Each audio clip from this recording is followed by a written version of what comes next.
¿Cómo fue el proceso de que pudieras lograr tener esas entrevistas en profundidad cuando parte de la información que te están brindando incluso podría poner en riesgo su propia vida? ¿Cómo fue ese proceso de la investigación y de las entrevistas en profundidad que realizaste? Gracias, gran pregunta. Primero, ponerme en contacto con ellos a través del correo, el celular. Eran personas que conocía también, unas tantas no, pero la mayoría conocía. Y les decía, estoy haciendo un trabajo de investigación, pero si quieres no pongo tu nombre. Es más, ni siquiera dónde estás trabajando. Quiero protegerte a ti lo máximo posible, porque yo sé lo difícil que es trabajar ahorita ahí. Y me decían, no, yo quiero que salga mi nombre. Yo quiero que salga donde trabajo y pon mis datos, porque yo quiero cambiar esto.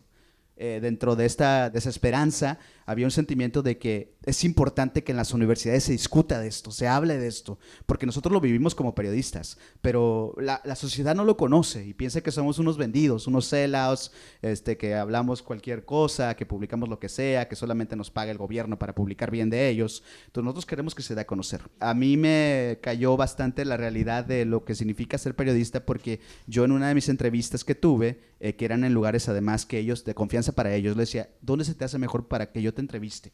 ¿Qué lugar? Dime el lugar, la hora y cuánto tiempo tienes disponible.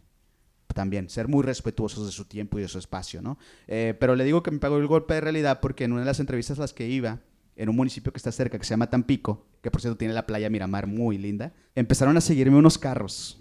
Entonces a mí ya me habían seguido antes, cuando yo trabajaba en Tamaulipas, de 2006 a 2012, ya me habían seguido. Empezó a seguirme un taxi, luego 2 taxis, luego 3 taxis, y uno se me pega al lado y veo que está armado y me dice que le baja la ventana. Entonces me fueron siguiendo como por espacio de 15 minutos y en un semáforo me dice, ¿qué estás haciendo aquí? Le digo, vengo a hacer un trabajo de investigación. Eso me quedó así. Alguien comentó que yo estaba ahí, que estaba haciendo preguntas, ¿no? Y que estaba haciendo preguntas relacionadas con la violencia.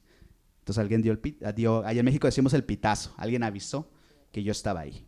Afortunadamente, dentro de todo el bloqueo mental que yo hacía cuando trabajaba, entre otras cosas, tienes que bloquearte y no entrar en pánico, que es muy difícil. Entonces dije, wow, me cayó el golpe de realidad de, ok, sigue aquí la violencia. Ha disminuido, ¿no? Pero si tú preguntas de más, pueden seguirte. Porque todos conocemos a todos y todo el mundo conoce a alguien. A alguien, exactamente. Eso, en Tamaulipas, 3.5 millones de habitantes somos en Tamaulipas. Entonces, eso es. Hay un concepto bien interesante que mencionaste, que es la zona de silencio. Sí. Y cómo los propios periodistas reconocen esa autocensura que se imponen. La razón por la que no acuden al gobierno, pese a que en las entrevistas el propio gobierno reconoce, ¿verdad?, que tiene unos mecanismos para ayudar, es por la falta de eficacia en esos mecanismos, la lentitud que mencionabas al comienzo, o es porque los periodistas también creen que el gobierno es corrupto y que está confabulado con los carteles que gobiernan la zona? Sí, gran pregunta. Tenemos dos exgobernadores estaban presos.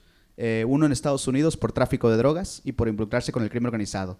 Tomás Yarrington Rubalcaba, de Matamoros, Tamaulipas. Está preso en Estados Unidos actualmente. Él recibía dinero de los Zetas para que pudieran hacer el tráfico de drogas. Le dieron 20 años en Estados Unidos. El otro, también acusado de vínculos con el narcotráfico, acaba de salir de la cárcel, ya es candidato ahora, es candidato a senador. Tiene un proceso de extradición de México a Estados Unidos, está en proceso, entonces está buscando blindarse. ¿Qué quiero decirle con esto, doctora? Los gobernantes, desde el punto más alto, el gobernador, que hayan llegado presos por narcotráfico, habla de una realidad lacerante, ¿no? Si la máxima autoridad en tu estado tiene vínculos o presuntos vínculos, pongámoslo así, presuntos vínculos, pues imagínate el resto de las autoridades. A mí me pasó algo, les comento muy breve, la primera vez que vi que la autoridad podía estar coludida con el narco, fui a cubrir una nota muy relevante, un viernes en la tarde, llegué al lugar, tomé fotos, a un par de entrevistas, ¿no? La parte oficial, la parte afectada, y ya me iba y una persona que era policía se me acerca y me dice, oye, yo traigo aquí, ¿no? Oye, bórrame eso, bórrame todo eso. Le digo, oye, no, porque me van a regañar, yo tengo que entregar la nota.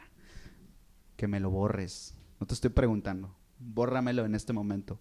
Yo soy vocero de los Zetas en esta región, y o me los borras o va a haber problemas. Ok, sí señor.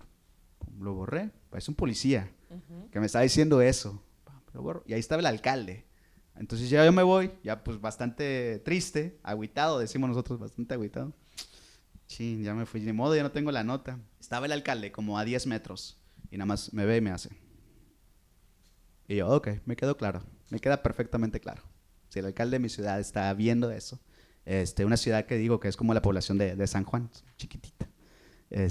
Pues eso. Entonces, eso fue en 2010. Y yo llego a la redacción y le iba a decir a mi jefe, me dijeron que borrara las fotos. Me dijeron, no te preocupes, ya vinieron aquí también. Ya vinieron aquí, ya me dijeron.